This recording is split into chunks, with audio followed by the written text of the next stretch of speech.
the morning of June 28th, there was a state of organized chaos at Benedek's Austrian headquarters located in Josefstadt.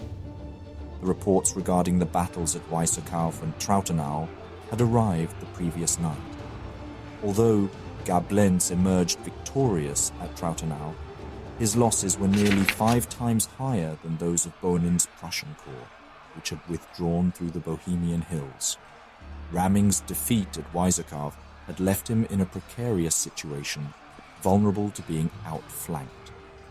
Throughout the day, Gablenz and Ramming had continuously requested and eventually demanded reinforcements in the form of more troops and artillery. Their goal was to decisively defeat the First Corps and overrun the isolated Fifth Corps. Since Clamgallus, positioned in the west, had failed to establish communication with the headquarters of the North Army, Benedek, still unaware of the situation, believed that his First Corps and the Saxons were holding their positions along the Isar River. Lacking this crucial information, Benedek made the decision to deploy the Eighth Corps, commanded by Archduke Leopold, from the west to Skalitz. Leopold was tasked with replacing Ramming. Ramming's defeat the previous day had significantly undermined his superior's confidence in him. The appointment of Archduke Leopold to this role was met with bewilderment, as sources described him as overweight, suffering from kidney problems, partially blind, and despised by his own soldiers. Benedek issued orders for Gablenz to prepare for a strategic retreat toward Josefstadt, with the objective of protecting the North Army from the Prussian First Corps and the Prussian Guard.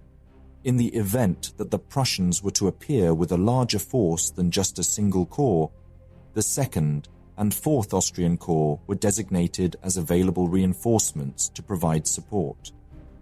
Despite this contingency plan, Benedek's primary intention remained focused on engaging the enemy around Glitschin, leveraging the advantage of fighting on ground of his own choosing and on his own terms. In the Western Front, Prince Friedrich Karl's First Army and Herwart von Bittenfeld's Elbe Army successfully encircled the 1st Austrian Corps at Mönchengratz, resulting in a tactical victory for the Prussians, albeit at the cost of losing valuable time. On the Eastern Front, the Prussian Crown Prince's Second Army possessed extensive knowledge of the terrain. This location had witnessed several famous battles from Frederick the Great's era, such as Mollwitz, Hohenfriedberg, Soor, Leuthen, and Liegnitz, all of which had taken place within a few miles of the current battleground.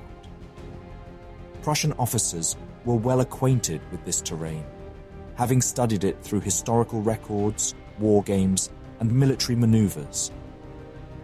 With the forward corps of the Austrian army still separated from each other and positioned along the mountain passes that served as their respective axes of advance, the Crown Prince of Prussia faced the challenge of managing multiple responsibilities without being able to fully concentrate on any one of them. Taking a cautious approach, he opted to redirect the Prussian Guard eastward in order to alleviate the pressure on Bonin's First Corps. Gablenz, known for his determined leadership even in retreat, divided his corps to confront the advancing Prussian Guard. However, during the Battle of Burkersdorf, Württemberg's Guard Corps intercepted Gablenz's retreating forces, resulting in a loss of approximately 3,700 men, including the majority of the Grivichik Brigade. Around 30 kilometers southeast of this engagement, Steinmetz encountered only a single corps blocking his advance towards Skalitz.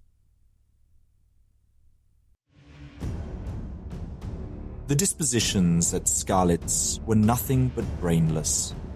Benedek's aide-de-camp, Chris Manick. The village of Skalitz is situated approximately 5 or 6 miles away from Weißerkauf. It is located along the Opar River and can be reached via a winding mountain road that passes through the giant mountains. This road acts as a boundary between the Bohemian Plain, where the Austrian army is stationed, and Silesia, which is being approached by the Crown Prince's army. Steinmetz strategically positioned his vanguard in Weißerkauf. Meanwhile, the remaining troops of the Prussian Second Army were moving towards Weißekopf to reinforce him. General Louis Mutter's 6th Corps was leading the way, crossing the hilly terrain and mountain passes in Bohemia. However, Steinmetz did not expect immediate assistance from them, as they would require the entire day to traverse the challenging mountain passes. Skalitz itself was a town with a population of around 4,000. It is situated on a 30-foot high plateau that is adjacent to the flowing Oper River, running in a north-south direction. Towards the north, there was a plateau that extended for half a mile. On the left front, there was a wooded area, while on the right front, there were open fields sloping gently downwards. Additionally, a railroad enters the town from the south, turned east and ran alongside a high embankment that passes a wooded area. At 11 a.m., Benedek, accompanied by his staff, conducted a survey of the site on horseback. They first visited Raming's reserves in Trebisov before proceeding to the positions of the 8th Corps in and around Skalitz.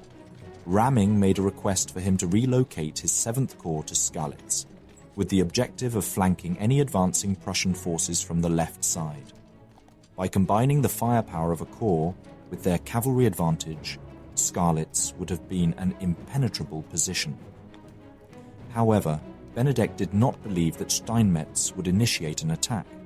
Consequently, he refused the request and allowed his army to proceed with their march towards Glitschen. This decision left Archduke Leopold alone, with only a single narrow bridge behind his vanguard. Overheard conversations revealed that Benedek had no intention of engaging in a battle at Skalitz. He departed, intending to oversee the march towards the Isar army in the western region. The plan was for Leopold and Raming to abandon the village and move to Glitschen if no significant battle had commenced by 2 p.m.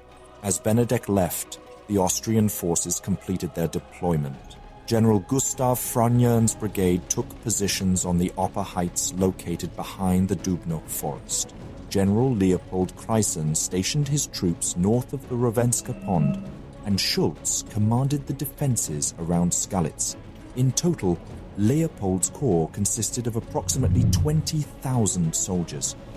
Meanwhile, the Prussian artillery initiated their attack from Wysokow, while the 9th Division of the Prussian Army, consisting of 8 battalions and 3 artillery batteries, began their advance towards the Dubno forest. Although exact figures for the size of the Prussian army are unavailable, it can be inferred that Steinmetz's forces were of comparable strength to the Austrians, as he committed both the 9th and 10th Divisions to the battle. Benedek and Raming encountered General Tassilo Festetics at the Austrian rear, who had moved up from Schweinstau. Despite pleas from Raming and Festetics to reinforce Skalitz, Benedek refused their requests on 2 occasions and instead directed them to commence their march towards the west. In the background, the sounds of artillery fire and intermittent musket shots could be heard as Benedek returned to Josefstadt. Meanwhile, Steinmetz made preparations for a direct assault on Skalitz with his 10th Division. To ensure no Austrian reinforcements would arrive from the southern direction, he ordered a general advance. Simultaneously, his 9th Division approached the Dubno forest. A battalion of Slovak soldiers stationed within the forest retreated hastily before any significant engagement took place, as the Prussians swiftly pushed forward. Upon emerging from the other side of the forest, the Prussian forces unleashed devastating rapid-fire volleys. The Slovaks suffered significant losses, losing half of their strength before retreating towards Kreyssern's brigade. Observing these developments with uncertainty from the Oper heights, Fragnern decided to take action. He remained without instructions from Leopold and became concerned that the Prussian 9th Division would soon cross the Dubno forest towards Zlik, thereby turning his left flank and penetrating into 8th Corps' rear. In order to disrupt this attempted envelopment, Fragnern opted to launch an attack with his 2 regiments, leading them down to the Dubno forest to repel the Prussian flanking column. At 12:30 p.m., Fragnern signaled the start with the sound of his bands, ordered his men to advance, and departed from their strong hilltop position. In a fervent display of determination, even the brigade artillery mobilized and joined the charge, descending the steep slope behind the infantry columns. The Austrian soldiers rushed towards the Prussians with bayonets. However, the initial Prussian salvo proved devastating, knocking down most of the Austrian officers and half of Fragnern's first wave of men. 14 horses were brought down with a single blow. A force of 6,000 Austrians crowded into the Dubno forest, only to be mercilessly cut down by the converging Prussian troops, who opened rapid-fire volleys from a distance of 400 meters. Fragnern, while moving among his men, was struck by 3 bullets and lost his life. An attempt to find the senior surviving colonel in the brigade proved futile, as all other officers had either been struck down or dismounted and sought shelter within the woods. Within a mere hour, Fragnern's regiments, now in disarray, suffered a loss of 3,000 men and 6 cannons. Pursued by Prussian riflemen, the surviving Austrian soldiers sought to put as much distance as possible between themselves and the Dubno forest, inadvertently disrupting parts of Kreyssern and Schulz's defensive lines in the process. In the center, Kreyssern found himself inadvertently drawn into Fragnern's offensive. Despite still lacking orders from Archduke Leopold, Kreyssern felt compelled to reposition 5 of his battalions towards the southwest corner of the Dubno forest in an attempt to rescue Fragnern's shattered brigade. Kreyssern's battalions moved towards the advantageous cover of the Skalitz railway embankment too late. A regiment of Prussian grenadiers, responding swiftly to protect the left flank of the 9th Division from this unexpected attack, reached the railway embankment first. They quickly took cover behind it and unleashed rapid-fire volleys upon Kreyssern's half-battalion formations, which arrived running. The initial wave of Kreyssern's forces crumbled under the intense fire, while the second wave pressed forward with heavy losses, encountering an entire brigade from the Prussian 10th Division that had rushed down the railway and adjacent road to confront them. The intensity of the fighting escalated, resulting in mounting casualties. Austrian artillery batteries positioned at the entrance to Skalitz engaged in close-range exchanges of shrapnel and canister fire against the embankment. In response, Steinmetz's corps batteries, having descended from Weissokov to concealed positions within the Kleiny Wood, retaliated with their own artillery fire. Archduke Leopold, taken aback by these attacks that occurred without his direct orders, dispatched a staff major through the dangerous no-man's land to the railway embankment in an effort to command Kreyssern's retreat. However, to his dismay, he discovered that General Kreyssern, like Fragnern before him, had been killed, his body riddled with bullets. Amidst the horror unfolding in Skalitz, Schulz's brigade observed the tragic turn of events as Kreyssern's regiments were mercilessly decimated in the open clearing below them. In the afternoon, an adjutant arrived at Schulz's position carrying a retreat order that had been dictated by Benedek an hour earlier. However, the soldiers of the Schulz brigade, composed of Czechs and Germans, initially refused to retreat as they were eager to engage in battle after being stationed since 6 a.m. Still, they couldn't do anything because the battlefield was so crowded. To the north, approximately 400 intoxicated Ukrainian soldiers from the 13th Regiment disregarded orders and recklessly pursued Prussian fusiliers across open ground beyond the Dubno forest. They were easily mowed down by the accurate fire of the Prussian Dresser needle rifles. By now, fighting had gotten so intense that some Prussian battalions of the 10th Division pushed towards the 8th Corps' only bridge to reach the railway station. Meanwhile, the Prussian 9th Division focused on turning the Archduke's left flank on the Oper Heights. 2 Prussian regiments ascended the Oper Heights and advanced towards the bridge as well. In the center, Steinmetz himself rode to the front lines, leading the assault of the West Prussian 47th Regiment on the railway station. Only the relentless shrapnel case shot from Leopold's reserve batteries, and the valiant efforts of a hastily assembled Austrian rearguard managed to momentarily halt the Prussian onslaught, buying enough time for the leaderless brigades of Kreyssern and Fragnern to withdraw. At 2:15 p.m., Leopold sounded the retreat, signaling the disengagement from the battle. During the retreat, many Austrians tragically drowned in the Oper. The congested streets and bridge impeded their escape. 2 regiments completely disintegrated, unable to maintain cohesion in the chaotic retreat. The estimated casualties were grim, with over 6,000 Austrians and 1,365 Prussians losing their lives. The Prussians took approximately 3,000 prisoners, although less than half of them were unharmed.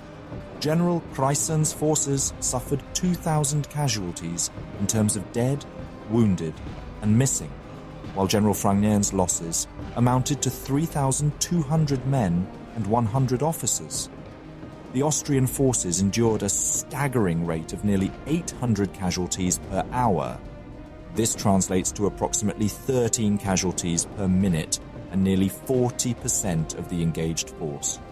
The remaining Austrian soldiers found themselves caught in a retreat that rapidly deteriorated into a panic-stricken flight as the effects of alcohol and adrenaline wore off. While the Prussian losses were comparatively lower, several attacking Prussian battalions witnessed the loss of all their captains, and a number of generals fell while leading their brigades.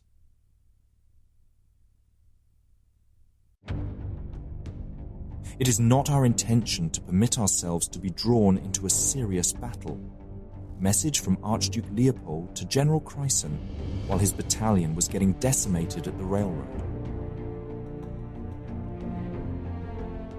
The defeat suffered by the 8th Corps served as a prime example of the early battles that set the stage for the Battle of Königgrätz. It was marked by a failure in both command and tactics, characterized by uncoordinated charges launched by individual brigades. The Austrian corps structure posed significant challenges in terms of effective control, with commanders often disregarding the authority of their deputies. In contrast, the Prussian side benefited from a more organized chain of command, enabling senior officers to have a better understanding of the overall situation. Following their retreat from Skalitz, the disordered 8th Corps hastily overtook Raming's more disciplined marching columns, forcing them off the Josefstadt road and into the adjacent fields. The 6th Corps would have to navigate its way to the Elbe River that night, relying on cross-country routes. While morale soared among the Prussian ranks, Moltke became increasingly concerned about the strategic limitations of Prince Friedrich Karl and issued orders for the First Army to relieve the pressure on the Austrians. Moltke, as the Chief of Staff, commenced the relocation of his entire headquarters to Bohemia that night, endeavoring to maintain communication with his armies in the field via telegraph. Upon learning of the developments at Burkersdorf and Skalitz, he instructed Crown Prince Friedrich Wilhelm's Second Army to hold its position and be prepared to establish contact with the advancing First Army in the Crown Prince's direction. The Bohemian campaign was far from over, and the outcome still hung in the balance. Neither the Prussians nor the Austrians could afford to make any further mistakes as they vied for victory. Thank you very much for watching this video. Please leave a like, it really helps out the channel. If there is a topic, battle, or person you would like to know more about, let me know your thoughts in a comment. I would also like to thank all my patrons and channel members for their generous support. If you enjoy House of History and you want to support my work, consider joining me on Patreon. For just $1 per month, you will already gain early access to all my videos without any in-video advertisements. Don't forget to subscribe. See you next time.